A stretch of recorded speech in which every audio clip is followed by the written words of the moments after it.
Estamos de volta, pessoal, continuando aqui nosso item 2.1. Vamos falar um pouquinho aqui sobre resiliência de site, um site resiliência. Um procedimento de recuperação segura envolve um local alternativo ou um local secundário onde a empresa pode se mover e continuar as operações. Normalmente é chamado de resiliência de site, redundância de site ou site backup, que eu acho que é o termo mais utilizado aqui, site backup. Existem 3 níveis comuns de locais alternativos: quente, morno e frio. Obviamente, esses nomes aí são traduzidos do inglês, né? Que seria lá hot site, warm site e cold site. A gente vai ver cada um deles aqui. Trouxe essa imagenzinha aqui pra gente ter uma comparaçãozinha aqui bem rápida. Aqui seria o custo, né? E aqui seria o RTO. Seria o tempo de você recuperar isso daí. E aí aqui o desastre. Acontece o desastre aqui. Se você tem um hot site, o custo dele é muito alto. Mas a recuperação dele aqui, ó, em segundos.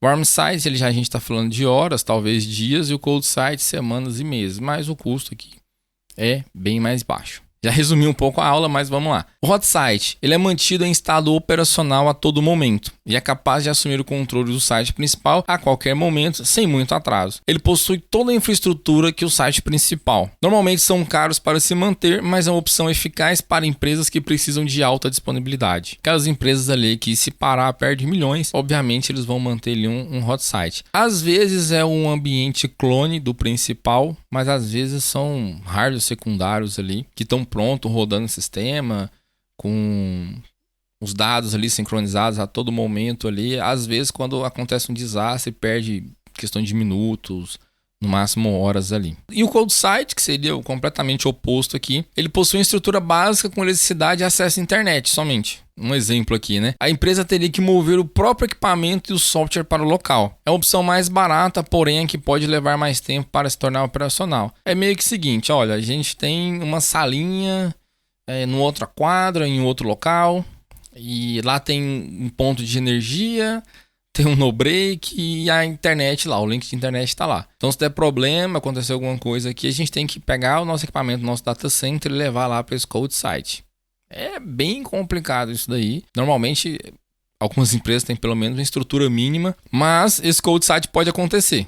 A empresa ela tem lá reservado só uma salinha, se caso acontecer alguma coisa, ela subir um data center ali. E o meio termo disso aí, que seria o warm site, que seria o site morno, digamos assim. Ele pode incluir o hardware necessário para as operações essenciais, mas não com os dados atuais. No caso de um desastre, seria necessário copiar os dados para o warm site e em seguida iniciar as operações. É uma opção para quem não pode pagar por um hot site, mas que não pode esperar um cold site ficar operacional. Às vezes tem ali uma estrutura mínima de energia, de internet, os backups são feitos lá, tem um storage ali remoto e tal. Pode ser que, se acontecer alguma coisa, algumas horas ali são perdidas e aí o pessoal consegue migrar ali o que estava rodando na aplicação para o segundo ambiente. Ou às vezes esse segundo ambiente ele é um ambiente mais fraco que o principal e as ferramentas fazem uma sincronização de tempo em tempo. Enfim, é muito difícil você olhar um ambiente e definir, olha, isso aqui é um warm site, cold site e tudo mais. O que precisa ter, digamos assim, um checklist. É mais a questão de tempo mesmo. Se você tem ali uma infraestrutura mínima, mas ela não está praticamente em tempo real, digamos assim, a gente teria um warm site. Se você às vezes tem uma réplica real ali do seu ambiente, esses dados sincronizados o tempo inteiro, que se cair você perde alguns segundos de operação ali, seria considerado um hot site. E se você não tem nada, seria considerado ali um cold site. Vamos falar um pouquinho dessas técnicas que Deception and Disruption. São técnicas de segurança corporativa. Em uma tradução meio literal, não sei se seria a mais correta. Esse de Deception seria aqui o enganar. Seria enganar os invasores para atacar um alvo falso. A gente vai ver que existe todo um conceito por trás disso aí. E Disruption, que seria interrupção, seria interromper um serviço para enganar o código malicioso, fazendo ele pensar que está prejudicando um alvo real. Código malicioso, às vezes, é mesmo um invasor, um hacker. Honeypot, acho que muita gente deve conhecer esse termo. Um pote de mel, ele se refere a um servidor com baixa segurança que é mantido de forma intencional para acesso geral. tem como ideia apresentar os atacantes um alvo fácil para manter os ocupados desviando da rede ativa. E às vezes até mesmo para identificar informações dele, por exemplo, IP que eles estão utilizando, para bloquear eles na rede ativa, que seria a rede principal, ali, seu ambiente de produção. Pode auxiliar os administradores a entender como os atacantes estão realizando os ataques e quais técnicas estão sendo utilizadas por eles. Pode ser conhecida também como padded cell ou sala acolchoada. Que é aquela salinha fechada ali, o quartinho, cheio de espuma ali no canto ali, digamos assim, que ele entra lá dentro e não pode fazer nada, não pode se machucar, não pode alterar o ambiente. Normalmente o honeypot, ele é segmentado a minha estrutura, às vezes fisicamente, logicamente, é óbvio, né? Mas às vezes até mesmo fisicamente. Honey files seriam arquivos de trabalho falsos utilizados para atiçar os invasores. Qualquer acesso a um honey file é registrado e a notificação enviada à equipe de segurança. Coloca um arquivo lá, sei lá, tipo 100 de servidores. E aí dentro de um honeypot.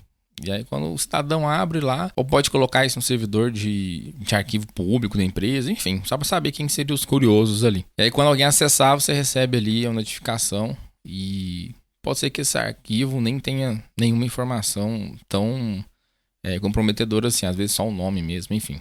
Honeynets. Honeynets consiste em 2 ou mais honeypots em uma rede sendo usados em conjunto para monitorar os atacantes. Uma honeynet pode facilitar a implantação de um IDS com o objetivo de detectar e capturar os atacantes internos e externos. Atacantes internos que a gente sabe que pode ser que alguém de fora já tenha acesso à máquina interna ou o inimigo esteja ali dentro, né? Telemetria falsa.